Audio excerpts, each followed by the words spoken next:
Right, everyone, welcome. Bismillah ar-Rahman ar-Rahim, Surah An-Nahl, chapter 16, and we will cover verses 53 to 59 today. Equality as human beings, man and woman have same self. And this is the list of references which I have used to put this presentation together. And this is our contact in case there is a query or question or any other point regarding this presentation or any of the previous presentations. Recap verses 43 to 52. All messengers of Allah who communicated wahi to people were ordinary human beings, and being human, they served as a model and followed the permanent values and helped to establish the system of deen in the land in which they appeared as messengers.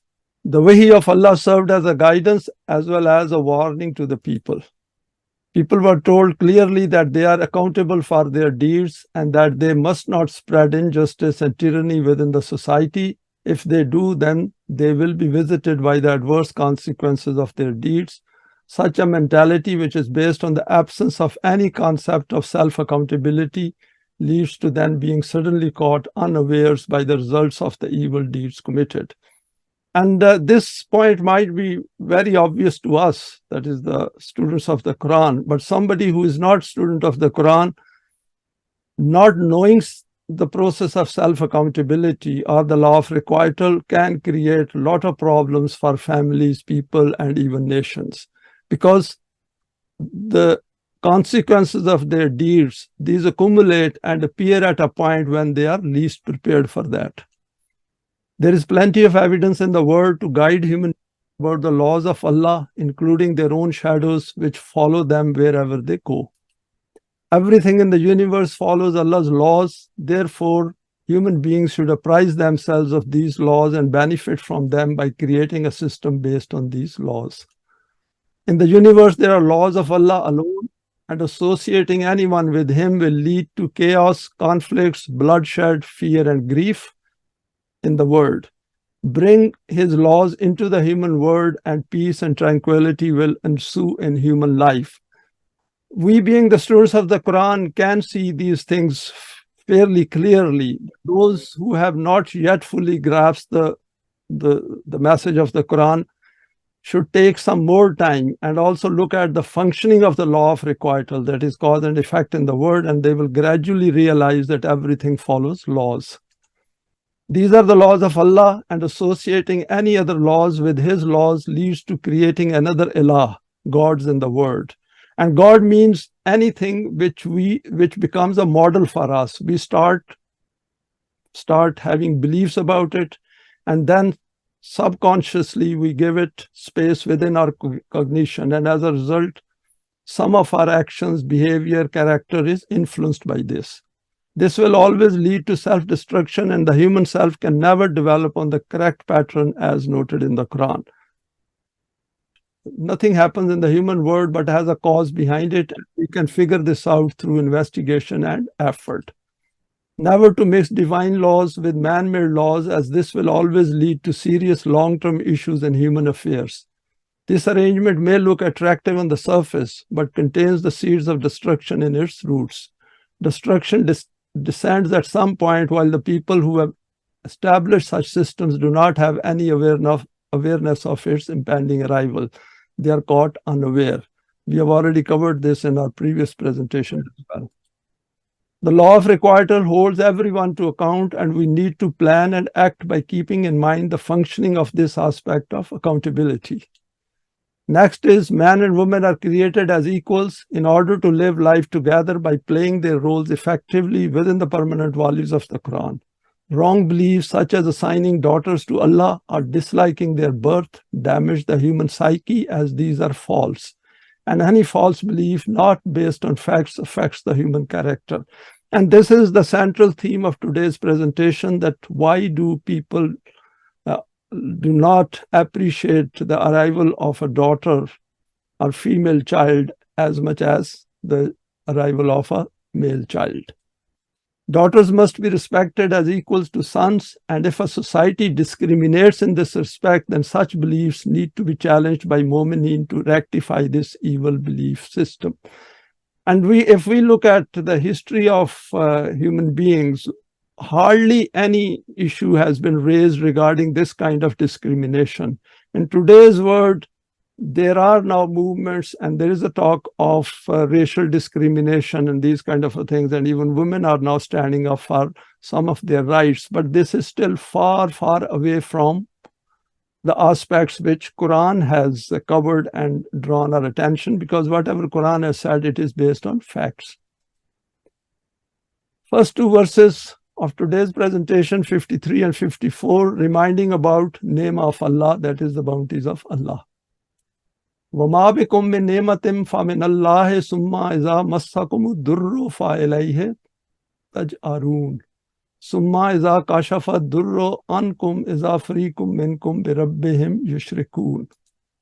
Have you ever paid attention to this, that whatever conveniences for life are present for you in the outer universe, and whatever abilities of talent and skill are available to you, all are bestowed from Allah. These are basically neither created by you, nor can you buy these from anywhere. This is a very important point, and we should keep it in mind as we go through subsequent slides. Hence, when any one of these conveniences is taken from you and you suffer a loss, then the direction of your supplications is towards Allah alone. And it is according to His law alone that the rectification of your hardships takes place.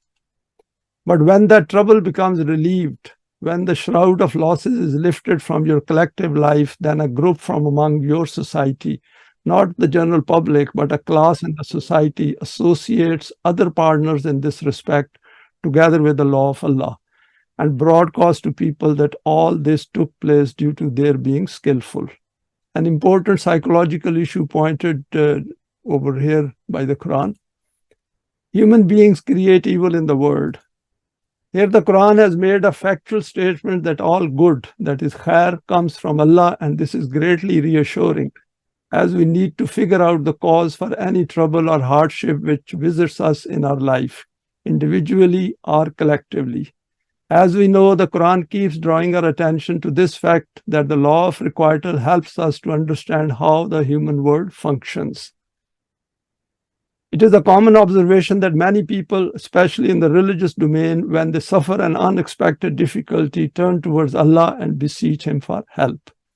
The Quran draws our attention to an important aspect of the human psyche, where in a state of prosperity, people do not question the system under which they live, as they do not feel the need for this.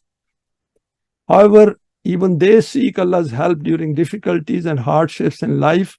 However, as soon as the issue becomes resolved, they forget Allah and move on rather than paying attention to the underlying causes which contributed to those problems. Why do they do this? Because we have to pay attention to the events with which we face in life. And the point over here is, why do people ignore this? When they are in trouble, they do call on to some kind of a deity, some kind of a higher authority. And once that trouble is over, they don't bother to look around it and go into further details. The answer provided by Allah is very profound and needs our careful reflection, because this is based on evidence and facts. Few more reflections on these two verses. The second verse concludes by stating, إِذَا فَرِيقٌ مِّنْكُمْ بِرَبِّهِمْ يُشْرِكُونَ. There is party among you who start to do shirk with respect to the system of rububiyat. And we know shirk means to mix up Allah's laws with the man-made laws. In fact, man-made laws are prevailing everywhere, and wherever there is a shirk, it is a very slight amount of contamination which is carried out through the religious practices. We know shirk means to amalgamate the man-made laws with some parts of Allah's laws, and this mixing of the two has serious consequences for the human world, because the psyche which comes out of it is not going to solve human problems, but rather it is a psyche which creates more problems, and that is what we witness in the world. The reason is that through this contamination, we feel satisfied that we are doing fairly fine, as general public is under the impression that this government is not all that bad. And over here, I've drawn a very simple example which we observe in the world. For example, if it provides clean water, electricity, nice road network, other public services, and we are getting benefits from this, Hence, if this same government goes and bombs few countries on trumped-up propaganda, it can be forgiven. And we see that virtually in every country, that the people who are at the helm of the affairs and who are the beneficiaries, particularly the beneficiaries, they think their life is fine. So if the government goes and creates conflicts and use heavy-handed methods to deal with the common man, particularly in the street, the lower end, they say, oh, that is fine because my life is fine. So who is going to change the system? And that is the question we need to ask as students of the Quran. We can see these kind of examples all over the world, i.e. the people in power regularly do this at all levels.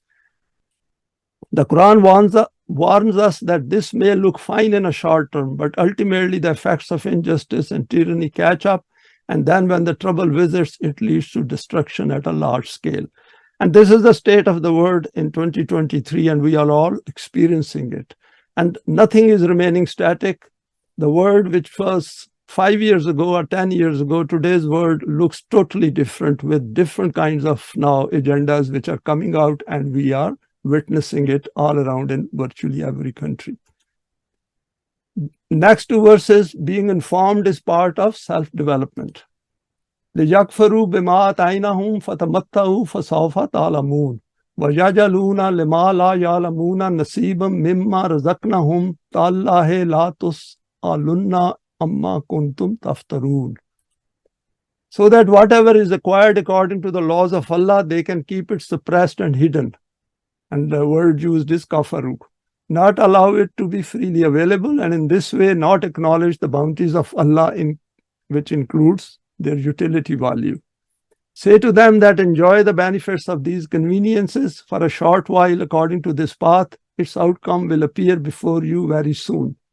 This system of yours cannot remain established for long. Only that system will endure in which the bounties of Allah are kept open and freely available for the needs of the servants of Allah. No group should hold these back in their possession.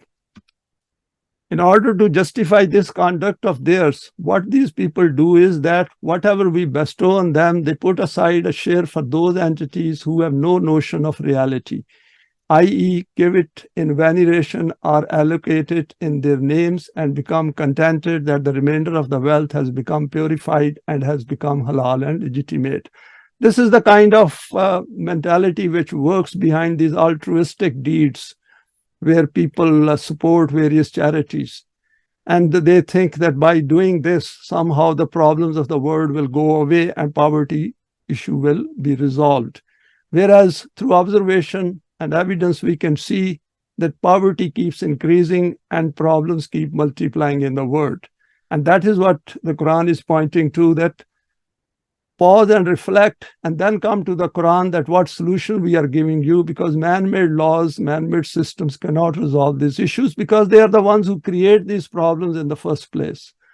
These are all self-concocted beliefs of theirs about which they will be questioned, that what authority did they have for this? Now, let us look at these two verses slightly more detail, relating our abilities to Allah, part of self-development.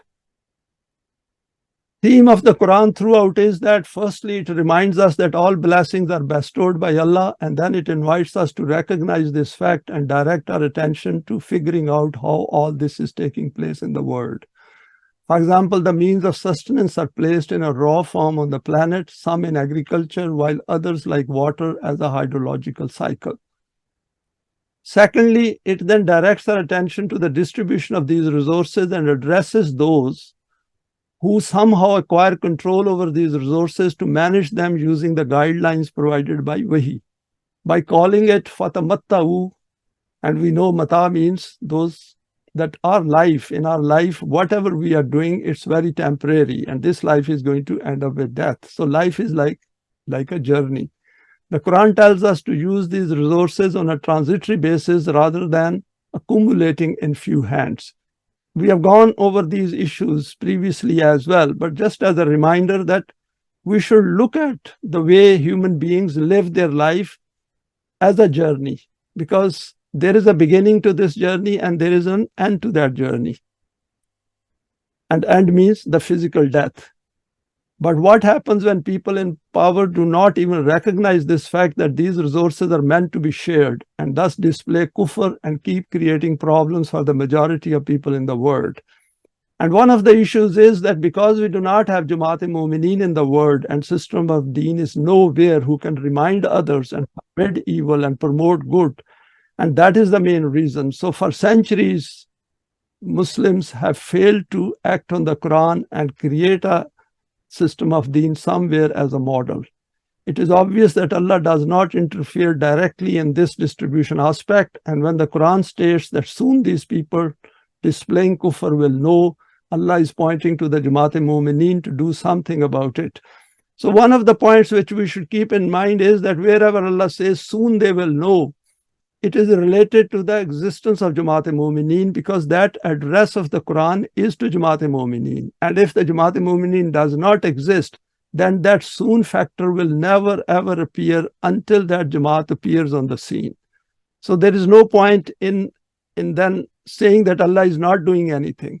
Allah is waiting for Jamaat-e-Mu'mineen to take a birth and then act on this so that they can be helped by the laws of Allah, and then we can establish the system somewhere.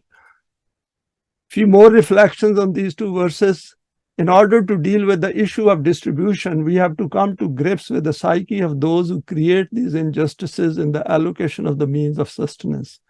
This also includes understanding the prevalent system of distribution of risk and how this is biased towards the rich countries and the techniques devised and employed by them to consume and hoard far more than their needs as human beings. We can look at obesity, for example, as an epidemic in the developed world. I just put down this comment because this is very obvious and it is a huge problem for the medical world in the developed world. Here the Quran has pointed to an aspect of this, that by allocating some to, for example, charitable acts, they satisfy themselves that they have done some great altruistic deed while poverty in the world keeps multiplying. And this is important for us as students of the Quran, because while we are doing saleh deeds and trying to learn that why the system is bad around us, we should also observe these things and focus our attention to those deeds which promote the cause of the Quran. This is called willful blindness, i.e. knowingly creating poverty and exploitation in the world as part of a plan. The Quran here warns them that they will be held accountable, and we know that this has been going on for a very long time, but we do not seem to see any possibility of their accountability. And over here I've said why. Because what is stated here by the Quran is that it is the responsibility of Mu'mineen to take notice of it. What should we do? Now we come to the next three verses, which are the focus of this presentation, 57 to 58, first two verses, one glimpse of the non-Quranic human psyche.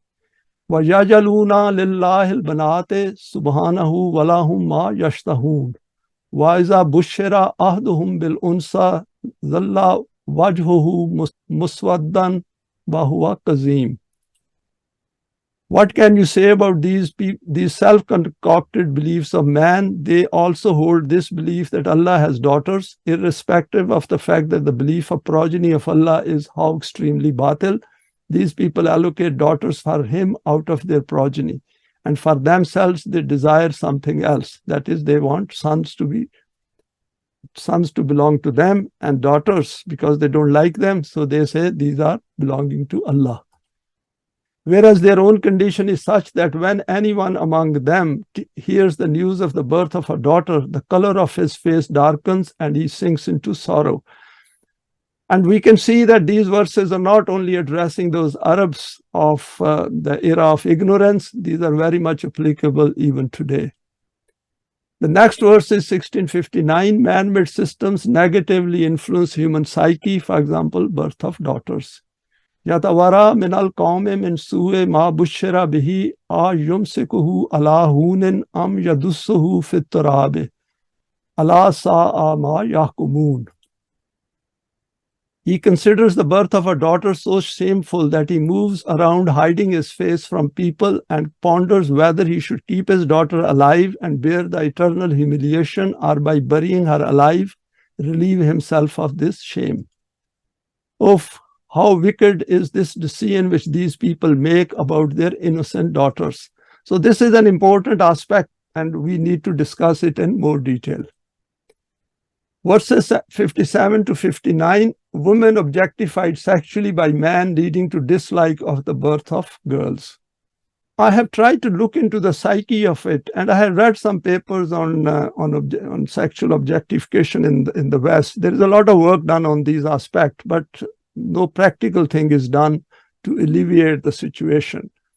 Continuing from the previous theme, here Allah has directed our attention to another serious criminal conduct of human beings in various parts of the world. This is not something which happened only at that time. It is still widely prevalent in today's world, i.e. preferring to have sons and disfavoring the arrival of a daughter. And there's a lot attached to the problems of marital relations as well as economic difficulties, because of which parents have acquired that kind of a psyche and which is perpetuating over centuries. And that point we should keep in mind, because that is being discussed subsequently. Why do human beings do this? The Quran has noted here that these people are displeased at the birth of their daughters, and in order to assuage their negative feelings, they used to say that these belong to Allah, because they want to get some kind of satisfaction. And we have seen that this is the state within the religious practices as well, where they have concocted certain phrases and statements which indicate as if, because to overcome their feelings or negative feelings towards daughters. This is due to the prevalent culture in any society which is not exposed to higher values of life. This is the point we should keep in mind, that this will continue. It is not going to stop unless we bring the best out of the Quran and then try to educate people and work towards the system of Deen. The issue mentioned here in these three verses and other verses requires our profound attention so that we can examine the psyche underlying it. It is important to understand this issue in order to resolve it, and this also illustrates the permanent value of the equality of human beings. And such people, even today, they will say all human beings are equal. They will make big claims, but deep down, they have distaste for the arrival of a female child, and because of the difficulties which the society presents in dealing with the issues of females or women. If our concept is not clear, then we will fail to accept it rationally and will essentially remain oblivious to the true meanings of these verses. More reflections. And I've quoted over here a hadith. One hadith says, if anyone brings up two girls, he and I, that is Rasulullah sallallahu alaihi wasallam himself, will enter Jannah like these two fingers, pointing with his index and middle fingers. Now, this is against the Quran, where it is deeds which matter, not the biological gender of a child. See how much misguided we are, that then we concoct these kind of phrases and associate them with the Messenger of Allah, thinking that somehow this will make the problem go away, because we do not look into the Quran and reflect profoundly that what exactly the Quran is trying to tell us to change our psyche and work towards the system of Deen, so that within the system of Deen, we present a model where we show to the world that men and women are equal right at the basic level. The Quran here has also pointed to the level of their mental development, where people were not thinking rationally and were not questioning the wrong beliefs existing among them. The Quran arrived to cleanse them cognitively at a very fundamental level. Two verses sum up the state of the non-Quranic world. And we have gone through these verses previously as well. وَإِذَا الْمَوْءُودَةُ سُئِلَتْ بِأَيِّ ذَنْبٍ قُتِلَتْ. When the female child who is buried alive, and we can take it metaphorically, because if she is buried alive, then she's not going to question anyone, is questioned for what crime, and the word used is zamb, was she killed. And zamb over here is very interesting, because zamb is like a tail of an animal, that wherever woman goes, it goes with them, because she has been put down, she has been incapacitated as a woman, and she is continuously condemned in many families, and their arrival becomes a sign of unfortune or some kind of a curse. And as a result, she carries that psychological burden with her. And this is the state in which we find many women in today's world. In the West now, there is some kind of a movement like Me Too, which is addressing these issues, but not the way the Quran has asked us to address it. In verse 282, there is a mention of two women for evidence as witnesses. If one errs, the other one can remind her, pointing to the state in which they were brought up. Because psychologically, when we do not give them education and training and do not allow them to develop their own self just like men, then they will not be able to express their own opinion very clearly and forthrightly. And this is a great loss to any society, because if 50% of their members are not developed and have problems and handicapped and disabled, then how do we expect those societies to rise higher and advance further? In verses, for example, 43, 17, 18, there is also a mention of daughters' birth issue, and the Quran has remarked that those brought up among trinkets and consequently unable to express clearly. And this is another problem, and we still see it particularly in the backward regions of the world, where women are given this impression that they are only there to get married and produce children and to use ornaments and the makeup and just to beautify themselves. This point will be covered later. The Quran, by noting these points, invites us to reflect and remedy the situation rather than start accusing women for their vulnerabilities created by men. And these are created by men. Essentially, these verses are addressed to men, and women get carried away with that. Now, continuing on these three verses, this is not otherworldly. This is taking place right in front of our eyes, and both men and women in position of power are willingly contributing to it. This is an outcome of a man-made value system. And we have seen even women who come into power, they also behave exactly like men and do nothing for the emancipation of women. Keeping girls uneducated, marrying them off early, lack of family planning, not empowering them through involvement in family and world affairs, depriving them of inheritance. Women themselves also contribute to their degradation by misbehaving towards their daughters-in-law, for example, demanding dowries and also discriminating between their own sons and daughters. The list is very long. Someone somewhere has to put an end to this, and this is where the Quran comes to our rescue. So these men are not disliking women just for no reason. Their psyche has been formed like that. For example, if they see their parents discriminating against their sisters, and also they see that father is discriminating against their mother, and within the family and within the society, if these things are taking place, then this human being who's got a daughter now, that kind of a psyche is going to bound to display it at some point in time. Some are stronger, some hide it, but they all do like that. And I have experienced myself in among the religious clan in the world.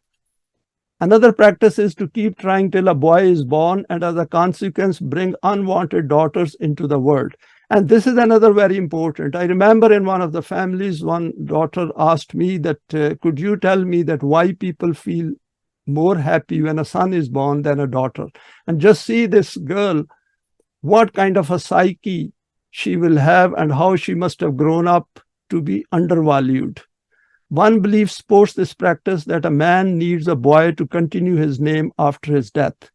And I remember a cousin of mine who said that he's got 3 daughters, and people ask him that, how is your name going to continue after you die? That is, it is important that after one dies, he should be worried that how his name is going to continue. There are contradictions in every other family due to the absence of permanent values, and life is lived with these psyches full of dissonances and conflicts. And with these kind of a psyches, how are we going to be creative? What use we have for the system of deen? How are we going to understand the Quran? And this is the reason that people read the Quran and do not understand the need for the system of deen. Further incisive reflections, another point of interest is that the Quran has concluded that the last verse by saying, Allah sa'a ma yahkumun, that what a bad decision you make. The next verse then casts light on this by saying, لِلَّذِينَ لَا يُؤْمِنُونَ بِالْآخِرَةِ مَثَلُ السُّوءِ وَلِلَّهِ الْمَثَلُ الْأَعْلَى وَهُوَ الْعَزِيزُ الْحَكِيمُ. This is the next verse which we'll cover in the next presentation, but I thought to quote it here, that linking it with the previous one, Quran over here says is, to those who do not have Iman in the hereafter applies the similitude of evil. And this happens because people do not have Iman in Allah and the hereafter, because they don't hold themselves accountable. They don't pause and reflect what exactly they are doing to the creation of Allah, because male and female both are creations of Allah. To Allah applies the supreme similitude, for He is Aziz and Hakim. The men in non-Quranic societies are prone to acquiring such psyches due to the prevailing environment in the world, where they see women as a sex object. And that is very important, because even in marriages, I have seen that people are not marrying to bring up a family, but men are marrying just to satisfy this basic desire, and the children come along as a consequence of this. And this is a terrible situation in which those families find themselves, particularly women, as mother, as wives. For example, marriage for sexual gratification, at least initially, rather than to bring up a family as responsible beings, where a son and daughter will have equal status. With this mentality, they are bound to look at their daughters as a burden because of their own viewpoints. Because if a husband is looking at his wife as a sexual object, then he is bound to look at his daughter as a sexual object being born in the house for somebody else like himself, that is a man.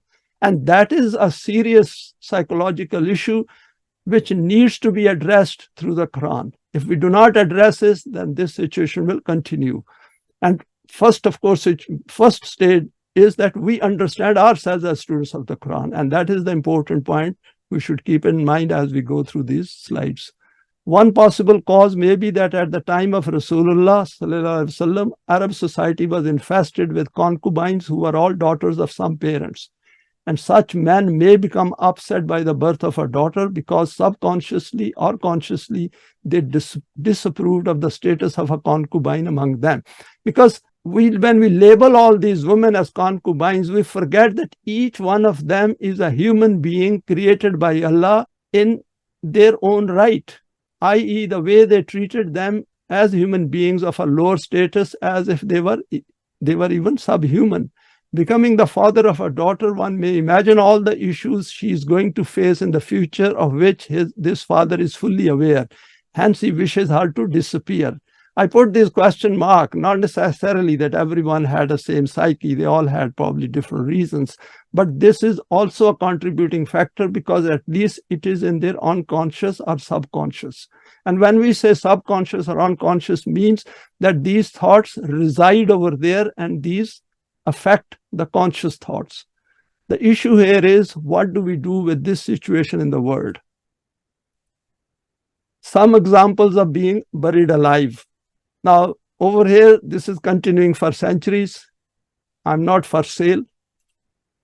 Ignorance breeds mental and physical slavery. Now, see the lack of confidence, and because of religious constraints, these women have to cover themselves up, whether their husbands want them, their parents want them, or they themselves want to be covered. That is not an issue. Issue is they are equal human beings. Why should they do it? They need to be educated, trained, and helped to develop their self. Helplessness needs to be felt. And I hope we can imagine something, that what is the desperate situation of these ladies or sisters of ours in the world. And this is another one, and we see it in the underdeveloped world. And these are the refugees who are made refugees by human beings. And this kind of a movement is all over the West. We see these things and these demonstrations and protests every other day. Physical and mental violence. And nowadays in the West, at least, they have taken into account the mental violence as well. That is, domestic violence includes the mental violence caused by husbands or wives to each other. The Quran arrived and asked Mu'mineen to ensure it never happens again. Muslims themselves contribute to it willingly. Let us look at some relevant excerpts from What is Islam, the chapter on women. Over here, what I've done is I have copy and pasted these, and then I will try to explain some of these aspects, because I thought they are very succinctly noted down by Allama Pervez. In the world, no animal has done to his partner what man has done to his companion in life. Among animals, other than this physical trait which has been specified by nature for the female, there is no difference or superiority in male and female. A female sheep will not discriminate against a male sheep, and that is the situation among animals. But the gulf of mutual difference between man and woman is so wide and deep that it appears as if they belong to two different species. This mutual difference of theirs is not created by nature, but is created by man himself, and its foundation has been laid by the hands of man himself. According to the program of nature, amongst all animals, the birth of a human child and its period of upbringing, which starts from conception, is the longest of all. During this period, for a time, woman is nearly unable to carry out the normal business of life, and during the rest of the times, so busy that she has little time for normal duties and occupations. Man is free and unhindered from all these duties and engagements. That is why he is made responsible for, because he's got more mental strength as well as physical strength, and he is asked to organize his society, keeping in view the permanent values. Therefore, according to the principle of division of labor, he earns sustenance and is responsible for meeting the needs of women. But at the self level, both man and woman are the same. Continuing with more, nature defined this program for the reproduction and training of human progeny, but man took unfair advantage of this constraint and feature of woman, and as happens with every indigent, he made her his subject and slave. He took the advantage of women becoming pregnant and looking after the children, and thought that she is weak, not realizing that she is the equal partner in the family. In order to make the chains of slavery stronger, it is necessary that this belief is embedded into the heart of the subject, that he is inferior to the ruler and master, and that nature has indeed created him solely for this purpose of obedience and compliance. And we have seen that once false beliefs start prevailing in any society, then those become norm, those become values, those become culture, tradition, religion, and then these continue. And people find it very hard subsequently, who find that these are wrong, they find it very hard to stand up against it. To achieve this purpose, religion, i.e. the self-devised religion of man, is a very effective instrument. Hence, in this domain also, man thrust forward the agenda of religion, and he began to make this belief widespread that the status of woman is grossly inferior compared to man. She is the source of all troubles and the originator of sins. She has faulty intellect, and she should always remain obedient to man. And we know there are ahadiths which are propagating these kind of ideas. Therefore, if you pick up the Bible and look, you will find these beliefs to be common in it, according to which God created man, Adam, with his own hands. I have used God, left God over here, because this is the God which is created by religion. It is not Allah. And when he, Adam, began to be continuously sad due to loneliness, woman, that is Eve, was created from his rib in order to provide him with company for his pleasure. In other words, the sole aim was the creation of man, and woman was merely created as a toy to entertain man. Very important point we should keep in mind, because we can discuss it further, that how it is affecting human psyche within the religious domain. And these kind of ideas exist within the sectarian Islam as well. Satan misguided women, and because of this, Adam had to leave paradise. As punishment, therefore, for this crime of woman, God made the decision that she should give birth to children through the pains of labor, and her children should enter this world laden with the burden of sins and live with trials and tribulations. And it is very easy. We have seen that psychologically, when human beings accuse someone for their vulnerabilities and weaknesses, then they do not do anything to solve the problem. Because if somebody accuses someone, that means he has declared him or her as a criminal. And when somebody declares someone as a criminal, then he somehow comes down from the status of a human being. What is Islam? Again, from this book, Woman versus vis-a-vis Religions. In the Christian church, this issue remained under discussion for a while as to whether woman even has a soul or not. Just see the ridiculous side of it. It is terrible the way these people at that time used to think, and even now have these ideas in their subconscious. As far as woman's nature is concerned, it was said regarding this that since she is created from the rib of Adam, she is therefore crooked like the rib. And I did hear about these things when I was young among the religious folks. And it is terrible when I look back and see that how backward and uneducated our lot is. If we wish to straighten it, it will break, but will not straighten. These beliefs about women are not specifically confined to Christianity. Nearly every religion of the world has given man a similar position. Allama Parvez did not go into the sectarian Islam because then he would have needed another book for this. There is so much written over there. She is created for man, therefore she has to abide by the will of man. In a society, she holds no status in her own right, so much so that even her introduction is not done through her own self. She is introduced as the daughter of Zaid, the wife of Bakr, or the mother of Umar. She can neither be the owner of any property, nor has she any authority in the income of man. And see, Quran has addressed Hazrat Isa in relation to her mother. And this is interesting because the issue over here is not that what name is given to man or woman. The issue over here is their own intrinsic value as a human being, as a superior creation of Allah. She cannot receive anything from the inheritance or wealth of her father, husband, or son as a right. If she is given anything, then it will be in the form of charity. Kanyadan is an established part of Hindu society, and we can Google it. It's quite an interesting fact of Hindu religion. According to this religion, she cannot select her own husband. Her father can hand her over to anyone he wishes. In fact, this is even necessary that she should be married off before she reaches adulthood. This marriage will be a permanent tie which can never be broken. Even after the death of her husband, this woman will remain his wife. She will either need to burn to death on her husband's funeral pyre or spend her whole life as a widow. And we know the custom of sati, which British went over there to end it. False beliefs lead to imbalances in the human world. And we know that if we hold false beliefs, we can't change the world. We simply cannot change the world. That is why Quran puts so much emphasis on Iman, because it is a fact. These beliefs about women have continued throughout the centuries and are prevalent in nearly every part of the world, or it can be said that they were prevalent until recent times. The consequence of this was that woman herself began to realize that she has no position of her own in the world. She is only created for man. The purpose of her life is to satisfy the sexual desires of man and to become the means of producing his progeny.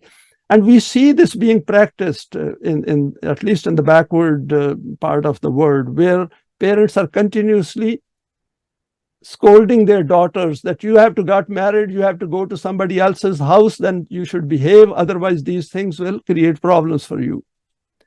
How deeply this belief about her own self has reached the heart of women can be seen from the fact that the Western woman considers herself to be completely free. Her belief is that she does not lag behind man in any field and she is not subservient to man. She rebels against every belief which contains any iota of the suggestion that she is inferior to man. Allama Parvez is probably discussing these for those who are well educated and are in a position of power. But despite this, her extreme endeavor is that somehow or other she should become an object of attraction in the eyes of men. So it all boils down to the same, how to please man. And the man is there, how to please woman. All her material for adornment and beautification, her efforts to promote her beauty and various techniques to exhibit her figure, her manner of speech, her way of walking, the design and embellishment of her apparel. Behind her every movement and appearance, this motive is functioning, that she should become as attractive as possible in the eyes of man. And if we want to see the glimpse of it, we can look at the different advertisements on TV and also all the presentations and dramas and films which are produced, and we can watch them and see how women is treated in these films by men. Continuing effect on human psyche. you can see that despite rebelling against man and being apparently free, this belief is still ingrained in the depths of her heart that she is created for man. So if woman is also happy to behave like that and become a toy of man, then how the situation is going to change? And that is where the students of the Quran and our duty becomes extremely important, that first we come to grips with this psyche, we change our psyche, we change our outlook, and then irrespective of the consequences, we pass it on to others wherever possible and let people know, let men and women know that they are living a subhuman life. In fact, in this respect, women of the age of ignorance were smarter than the daughter of modern civilization. Even if she became the means of satisfying the desires of man, at least she was free from the trouble of earning a living. Of course, she didn't know she was just a slave. Now she earns herself and spends the majority of her earnings to become the toy of man. And we can see that. I've seen some of the documentaries where women are proudly saying that they have 200 pairs of shoes and 300 dresses and these kind of things and all kinds of makeup and others. And this all points to this psyche which is written over here by Allama Pervez. She makes a full effort that somehow or other she remains trapped as prey in the eyes of man, and despite this keeps herself under this illusion that she is free from the grip of man. She is not. And same is man. Man is also trapped in this because he thinks that he is superior to women, but end of the day, he is also compromising his own self and is not developing his self, and he is destroying his own psychological side of his own personality. All this is the unconscious influence of that doctrine and belief which is rooted in the heart and veins of women for thousands of years. If we are carrying around injustice and tyranny and coercion and all types of problems within our psyche, how are we going to bring out our best? If our self is created with the latent potentials of equality as a fact of life within it, then that equality, that sense of equality and justice will never come out. All this is taking place due to absence of higher purpose of life, absence of the hereafter, together with the Quranic concept of Allah, which is put forward by the Quran. This is my comment at the end. The solution. Now, let us come to the solution which is given in this What is Islam? Revolutionary proclamation of the Quran. The Quran arrived and it declared as false all these beliefs and doctrines about women which man had spread for centuries. It was a very great revolutionary proclamation in the history of man. It stated that it was false that Allah created man and that woman was created from the rib of man. It has already been noted that according to the Quran, this concept is wrong, that the beginning of mankind happened as follows, that Allah somehow created a man or a couple, and then from them the process of reproduction of mankind proceeded. The Quran states that life, traversing through its various evolutionary stages, reached up to the state of a human being. Its beginning was from a life cell. Because this is something which we should keep in mind, that in every continent, human beings evolved in their own right. So this is not right to say that they are all product of one Adam and one Eve. That is just given over there as a simile, as a metaphor to make us understand. And that is important for us to understand. We should go through this book, What is Islam, as well as Islam, a challenge to religion. And I think it is also covered in Human Self and Iblis. Its beginning was from a life cell. There was no differentiation of male and female in this. Then it became divided into two new parts. One part, a spermatozoon possessing male traits, and the other an ovum possessing female traits. By the coming together of these two, the process of reproduction proceeded forward through birth. The birth of a human child, whether girl or boy, also takes place through this process. So it is wrong to say that man was made first and woman emerged from his rib.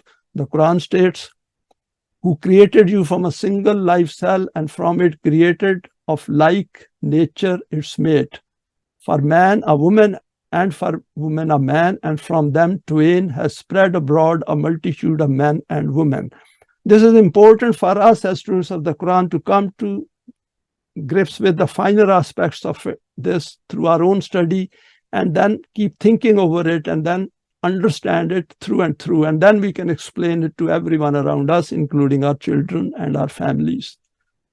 After this, the Quran also contradicted the belief that woman was the cause of the error of Adam in paradise. It stated that man and woman both have equal potential within them to follow the right path or to leave it. They can both commit errors. Therefore, it is wrong to think that woman is responsible for the sins of the world and man is completely innocent. Meaning of zawj, that is pair. Then the Quran stated that for the program of reproduction, it was proposed that this process moves forward with the mutual cooperation of man and woman. Neither man alone can support this, nor woman alone. We cannot simply create a world free from fear and huzn in which man and woman are not treated equally as human beings. The things which come together in this way to fulfill a certain purpose are called zawj, and they are complementary of one another. In this respect, man and woman are zawj of one another, and we can understand it.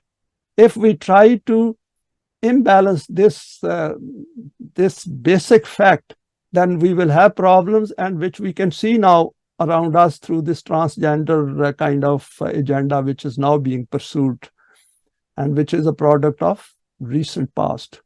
Between the two, some traits are given to man while woman is deprived of these, and some are given to women which man is not in possession of.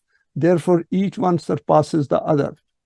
Because this is at a physical level. In certain respects, man has certain characteristics, and woman also has, because woman has a role. But at a self level, they are equal. They think the same. If a man treats a woman unjustly, then it will cause pain to a woman exactly the same way if a woman causes pain to a man. So that is the point which the Quran is trying to draw our attention to, that these things we should keep in mind, that you are equal in every respect.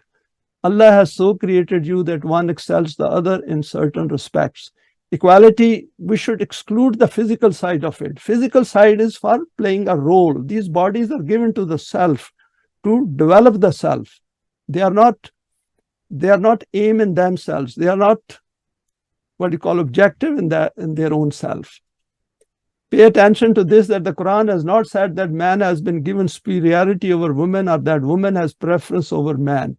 Because of certain traits, man surpasses woman, and due to other traits, woman surpasses man, and the program of nature is fulfilled through the companionship of both. These different traits of man and woman are only biological. As far as human potentials are concerned, both possess these equally, and I have highlighted it in blue.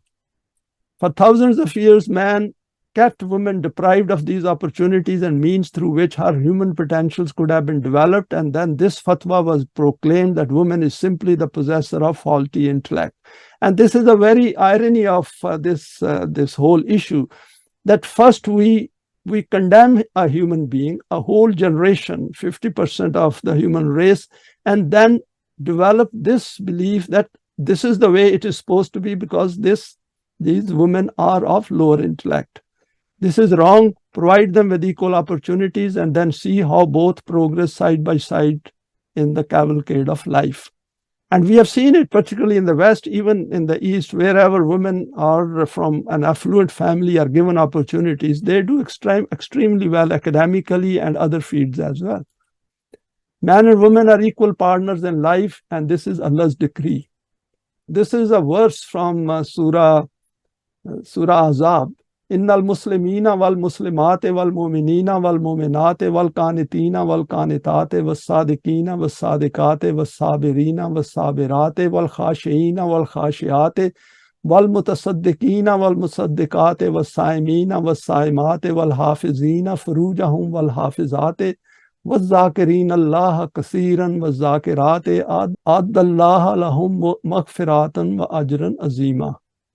Nothing is left out by the Quran. If men have the potentiality to develop their personality by harmonizing themselves with the laws of Allah, then women also have a similar potentiality. If men can be members of a movement that aims at world peace according to the inviolable laws of Allah, then women also can participate in it by becoming its members. If men can restrain their capabilities so as to develop them within the laws of Allah, so can women. If man can vindicate the truth of their conviction through its practical implementation in life, so can women vindicate it.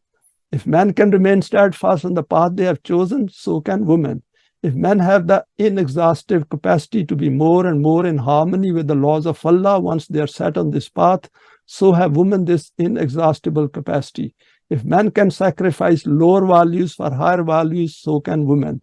If men can exercise control and do not violate the limitations set on them, so can women.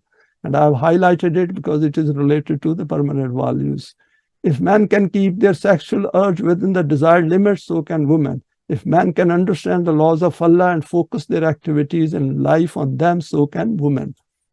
Now, if both men and women have equal capacities and potentialities, their results should also be the same for both of them. Hence, both will enjoy protection and security and all other such benefits and joy that will come out of their deeds. And that is the purpose of deen. Word based on inequality can never have balance. In another verse, the Quran has also stated another trait of women as being those who travel similar to men who travel. Reflect on these explanations of the Quran and then see concerning which part of life is it that it has stated that men have the potential for it, but women does not. Man can do such and such, but woman cannot do it. Man can become all this, but woman cannot. This is why the Quran has declared that the righteous deeds of both men and women will be worthy of equal recompense. As we go through these slides and also in our own mind, we should move away from the biological role, which is very important. But over here, the issue is at the self level, at our cognitive level. That is how our thought process works.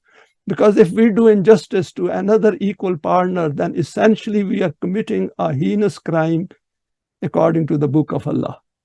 If any do deeds of righteousness, be they male or female, and have iman, they will enter paradise, and not the least injustice will be done to them. So if we want a paradise in this world, then we will have to follow these commands of Allah and willingly follow them after understanding them. So much so that the Quran has also stated that whatever man will earn, it will be his share. Whatever a woman earns, it will be her share. To man is allotted what they earn, to women what they earn. This can be a physical side of it, because under the system of deen, of course, the distribution of wealth will be on the need basis. And this can be taken as the development of the self as well as the means of sustenance. Under the system of deen, sub-clauses will be worked out to deal with what is noted in these verses. This will be part of the transitional phase of the establishment of the system. So there is a lot of thinking required on our part, reflect, and it will be good if we can go through this book, What is Islam, from beginning to end, because there is a lot covered in this book. Participation in the affairs of the state. It is generally said that women cannot participate in the affairs of a state, but this belief is also based on ignorance of the Quranic teaching. I think Allama Pervez wrote it more in relation to the Islam of sectarian religion. And these kind of questions were arisen at that time when he put down these thoughts. The Quran has declared that the basic duty of the Islamic State is to promote good and forbid evil. Because now we know that women have come into power even under the capitalist system in different parts of the world, including the Muslim countries. Those who, if we establish them in the land, establish salat and give zakat, enjoin the right and forbid wrong. About this duty, it is stated, the believers, men and women, are protectors one of another. They enjoin what is just and forbid what is evil. Because this is the duty of whole of Jamaat-e-Momineen, which includes women. From this, it is clear that women are equal partners in the performance of duties in state affairs. In addition to these explanations, it is important to bear in mind one fundamental principle, that the basic teaching of the Quran is that there can be no differentiation between one human being and another by birth. The whole edifice of its teaching is raised on this very foundation. This is the reason why it does not differentiate between a Brahmin and a Shudra, and these are the classes within the Hindu religion in relation to birth. It does not differentiate between a child who is born in a hut and one born in a palace. Keeping this principle in mind, see that if in some individual's house a boy is born and a girl is born, in this respect there is no magic trick of the boy because of which he became a boy, and neither is there some crime of the girl's that she is born a girl. And this is very important because I have seen in certain families where girls are being accused that why did you become born in this family? And this is terrible. Now, continuing with these 3 verses, I put down some further comments here. Now, if we consider this principle as being rule that a girl is inferior to a boy or a woman to a man, this means that due to the criterion of birth, we consider one set of human beings as being superior, another set as being inferior. And this differentiation between them is such that the inferior group, that is the woman, can never eradicate it, though she may try a million times. Now consider how, as a result of this wrong belief, man attains superiority over women due to just being a man. The most eminent teaching of Islam is left torn from the very root of its foundations. This belief is of our own creation. The teaching of the Quran remains pure from this. It will thus be seen that Quran treats man and woman as equals in all respects. The fact is that mankind will attain human stature only when it speaks about man and woman in terms of human beings and not with reference to sex distinction. Sex distinction should never come into it because that is only for reproduction, for progeny, and that too within the family setup. Woman, like man, has her own personality, and the relation of personality to personality cannot be a relation of means and end. All personality is an end in itself. Every thought and deed has consequences. Depriving woman from her status as an equal being creates imbalances. Now, what I've done over here is I've taken some excerpts from 2 papers on sexual objectification as a sample. Sexual objectification occurs when a woman's sexual parts or functions are separated out from her person and reduced to status of mere instruments, or else regarded as if they were capable of representing her.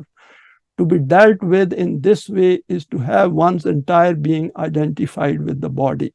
This is terrible. If human beings, men particularly, are looking at women with that in their mind, then essentially they themselves become subhuman because they are not looking at another human being at their self's level. That women to varying degrees internalize this outside view and begin to self-objectify by treating themselves as an object to be looked at and evaluated on the basis of appearance.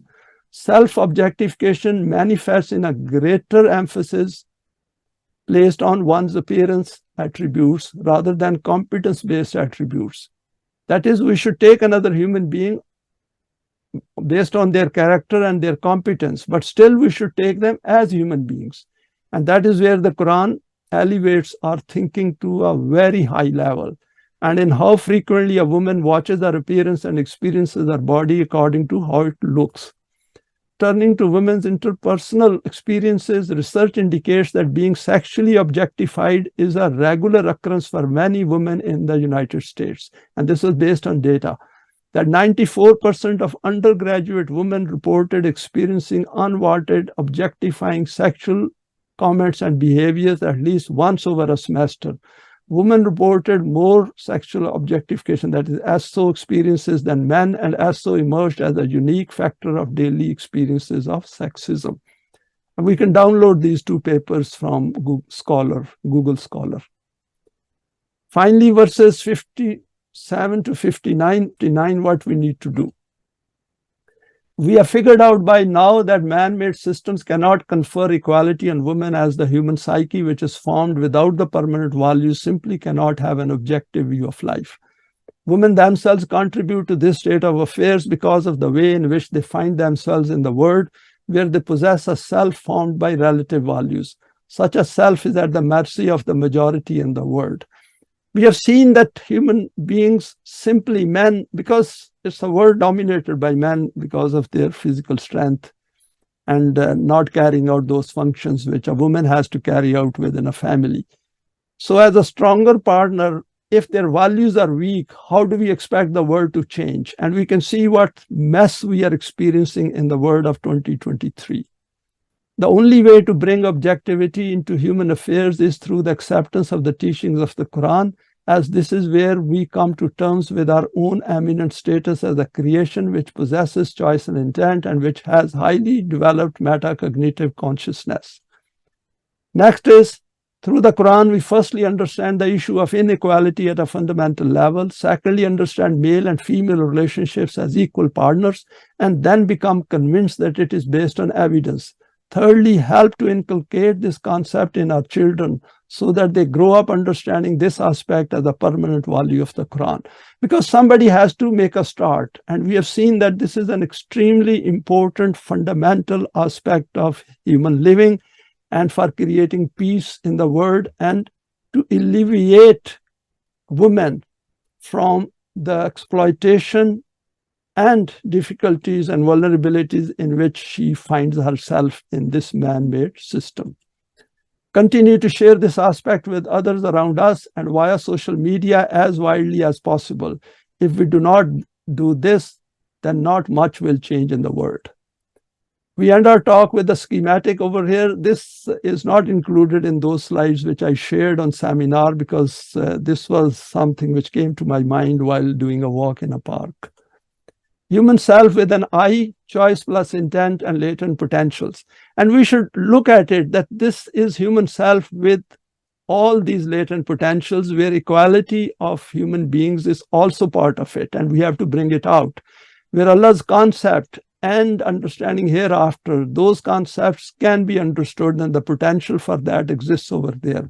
Where all potentials which we require to establish the system of deen exist over there. And these are our efforts are directed towards that. So we have to create an infinite amount of motivation within us that if there is one person pursuing this course, I will be that person. And now we are lucky we got a platform as well. Now here is a man and here is a woman, and these are two physical bodies, but this is where what they are.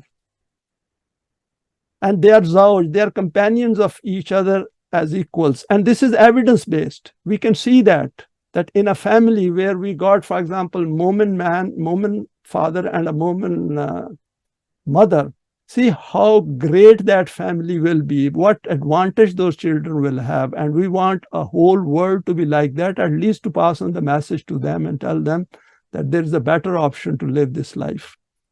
Man and woman are innately linked in this journey called life through various relationships, and I've tried to put some over here. Husband and wife, for example, father and mother. Husband and wife actually is a fundamental relationship from where others emanate, from where father and mother originate, brothers and sisters, brother and sister, son and daughter, colleague, friend, social contacts, passengers on a train, bus, aeroplane, business partners, employer, employee, and we have to change our outlook. When after this we go around, for example, the next week, we should look at everyone with this thing in mind that they are all equal. We need each other for our self-development. Man and woman add color to this earthly life, make it beautiful, and equality multiplies this beauty. And we are occupying this beautiful blue planet. Our physical death ends this phase of our journey, that is gender, progeny, material successes, all these are left behind, but these are there to develop ourselves. And they belong to this part of our journey of life. So once our journey of life, the physical journey ends over here, then our newly acquired self based on permanent values enters next phase. And this we should keep in mind and explain to others as well, that we are living suboptimally in this life when we think that the life will end with death, and men exploit women, and women also become deliberately or what is it called, imperceptibly part of it. And this is a journey which we are doing it together, and this journey will end at some point in time for each one of us. And thanks for your time and for sharing this today. Please feel free to share it with your contacts. You may like to subscribe for future talks related to the Quranic system of Deen.